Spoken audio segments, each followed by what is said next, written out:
Time for another Brennon and Willard podcast from the studios of LEB TV, brought to you by Schaefer's Oil and by Lakeside Auto Repair. BW back with us after a trip over to Bolivar or to Wheatland for the Lucas Oil Late Model Dirt Series, and things could have gone a little bit better, I think. Yeah. Should have just went to Bolivar and looked at the old racetrack, but hey, it's still standing. It's still there. Yeah. I wish it was pavement still. Honestly, it was like the best asphalt track in the country. But yeah, we were there. We watched, but we just had we had spark plug issues Friday night, which led to major issues on Saturday night. I think it was an oiling issue that we don't run Schaefer's oil in that motor. We didn't used to. We ran a different brand of oil, and I think we're going to run Schaefer's in that motor. Honestly, just had a couple spark plugs fell out, and just, I don't know. A lot of people, I think the humidity in the air had a lot of problems for a lot of people, because if you notice, there's like 4 blown engines there. So we were one of the victims there. Part of it might have been self-inflicted. Part of it was just bad luck, but Vic Hill really takes really good care of us, and the motor was there at Vic's shop Monday night. He had a race at his racetrack Monday, so he unloaded that thing at 2 o'clock in the morning, and by 5 o'clock on Tuesday, he's calling me and, hey, we'll have it fixed in a week. So big shout out to him. Like, it just, stuff happens. Like, part failure. It wasn't a Vic Hill issue. It wasn't a Brennan Willard issue. Just part failure, and not sure on the. So that's what. Cool to have a sponsor like Schaefer. You can send your oil off and get it tested. So we're doing that and seeing what we got going on there. But more than likely, just a bad luck is really what happens. That's why I tell everybody motors blow up, and several brands of motors blew up. Jonathan Davenport lost a motor on Saturday night too. So it's just part of it. But that sucks. It's one of our favorite events, and we were just not good Friday night and felt like we had motor trouble, and then turned out we did. So we'll be ready to regroup for Saturday or this weekend, and head back to the land of Lincoln for a few days. So was Friday kind of a foretell moment as to what was probably to occur on looking Saturday? back? Yes, I mean, looking back, I wish we'd had changed how we approached later in the night. We were pretty good in hot laps Friday, and then we went out to time in, and it just, something was off, and I was like, man, we were terrible, and we're never that bad there. So I'm like, I just don't think the motor's running right, and just, we had an issue, and we just didn't catch it. And so it, a little later in the night, it got a little better, because the track, you didn't need as much power, and it didn't show its head. But it's just part of it. It's when you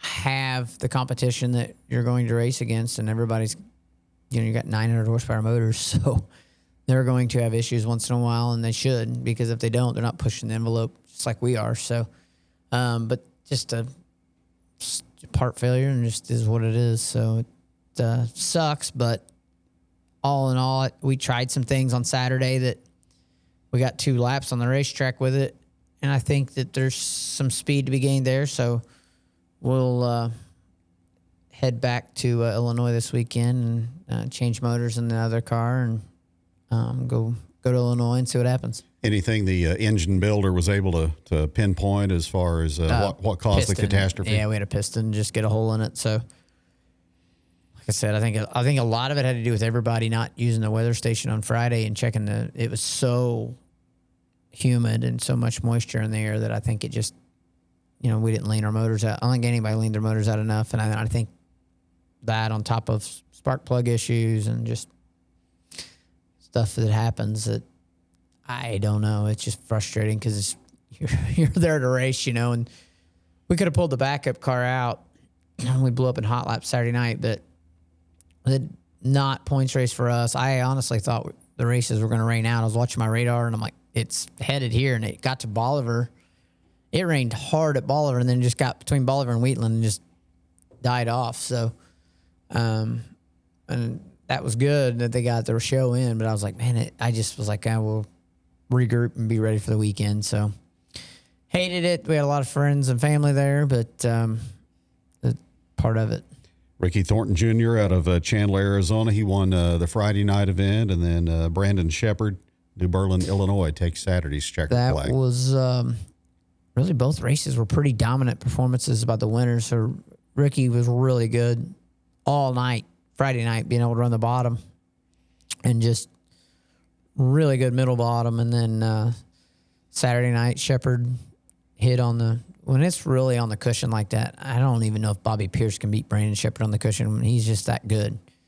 And he was, they've got Rockets went to work. Mark Richards just went to work on his cars, and you got to give it to him. Like I always tell everybody, Mark Richards, in my opinion, is like the greatest crew chief in dirt late model history, and just a really smart chassis builder. So Mark's not going to stay down long.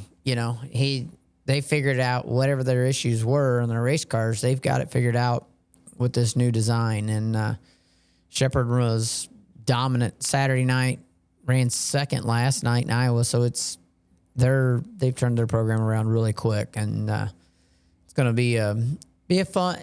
We're Longhorns, so we hope Longhorns win every race, right? But for the healthiness of the sport and for what you want to see Rocket running well and other chassis manufacturers running well, Capital, Rocket, Longhorn, everybody running well, then somebody can hit on something. And what was unique, a little more unique, or when we go Mars racing, the only option you got is right rear.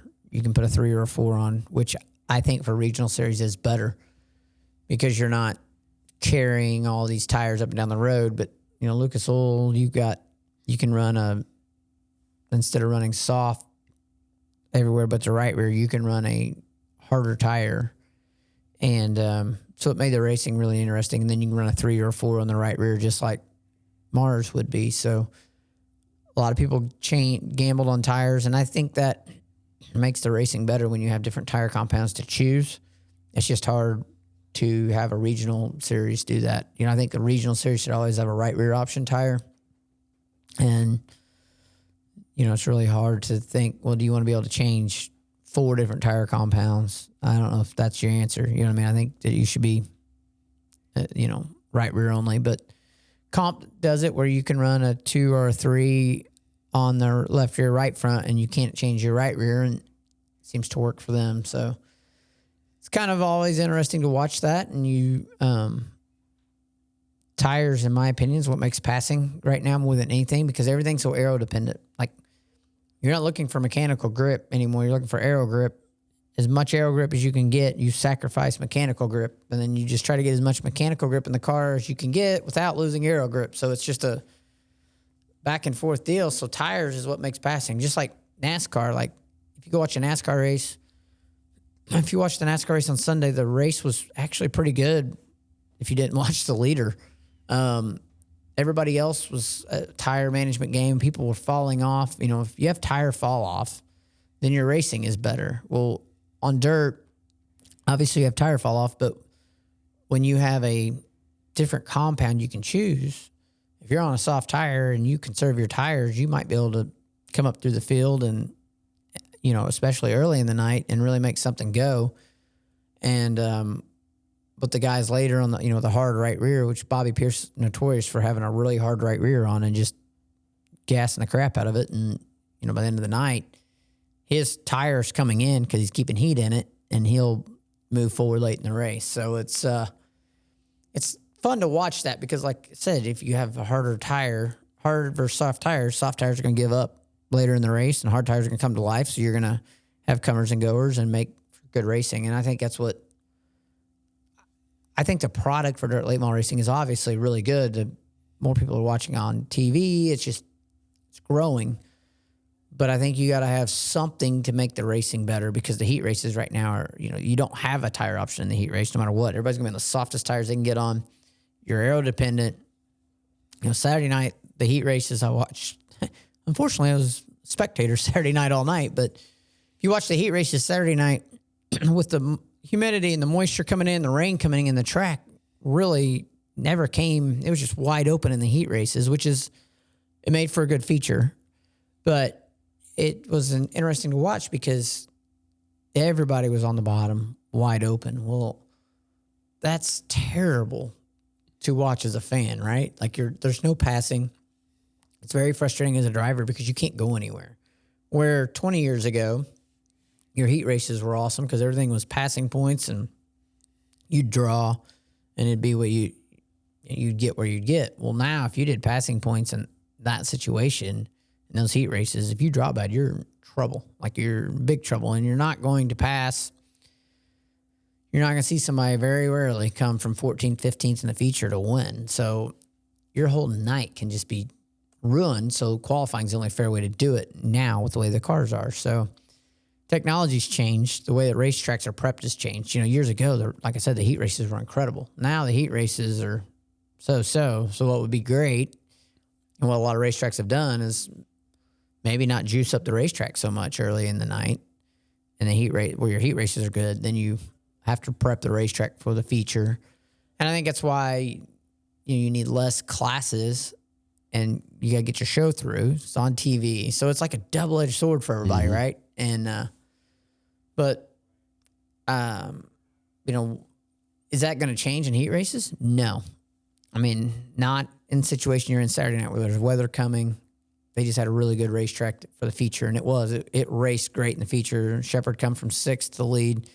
And truly, once he got to the lead, he was just dominant up front. He had a soft right rear tire on, and his car's good on the cushion. So, you're not going to beat him there. So, really good weekend, though. And I know a lot of other places got rained out, so it was awesome they got their race in. I think Springfield got to race somehow. Hoffman said he's still not sure how he got to race. The rain kind of went around him. But, when you get weather in the area like that, one, it kills your crowd. It really does, because people are watching TV and they're watching the weather app and they don't show up. And they're like, well, if they do race, I'll watch it on TV. I'll go do something else. So it just kills the racetrack. So the racetrack loses money and it's not good for anybody. So hopefully the weather changes and everybody has a little better weekend this weekend. Back to tires. What are you addressing now leading up to your next race? Do you get in the shop and do some grinding on them? So you got to take... it takes about an hour per tire to cut, groove, and sipe, groove it, sipe it, buff it, measure it. It's a little over an hour per tire for every new tire you have. And then your used tires, you wash them, buff them, size them, wrap them.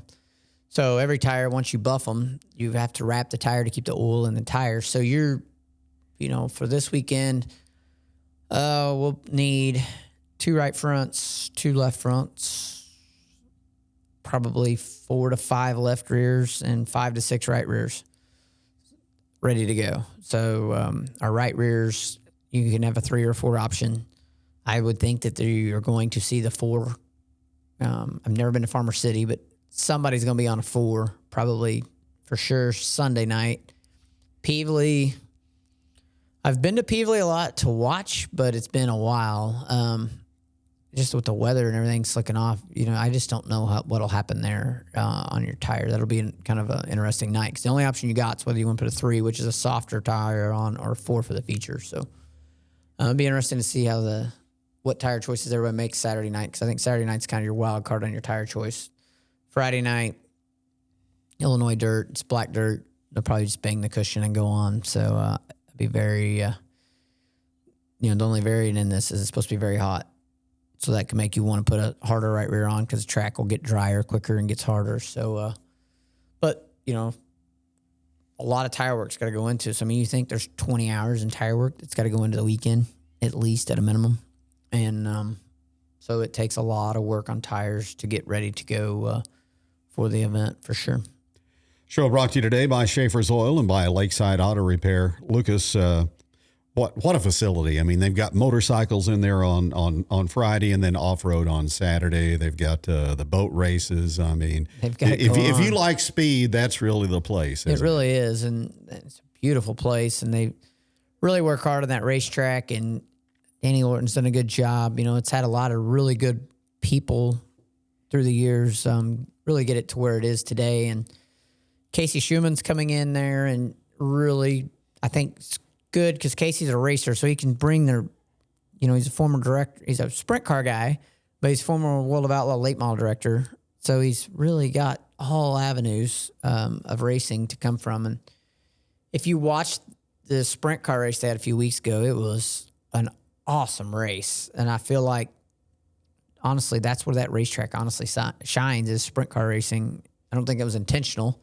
Obviously, Lucas is way bigger into late models than sprint cars, but it's a great sprint car track. And hopefully they're, can keep building on that facility and keep bringing bigger and better things into it. So really cool to have, on dirt, you've got that place. And I think Springfield's the raciest racetrack in the United States as far as really good racing. That track, race on it top to bottom, the features are always great. It doesn't matter if it's a pure stock, a late model, a modified, like they put on a good show. And then if you like pavement racing, like I-44 is the best pavement track.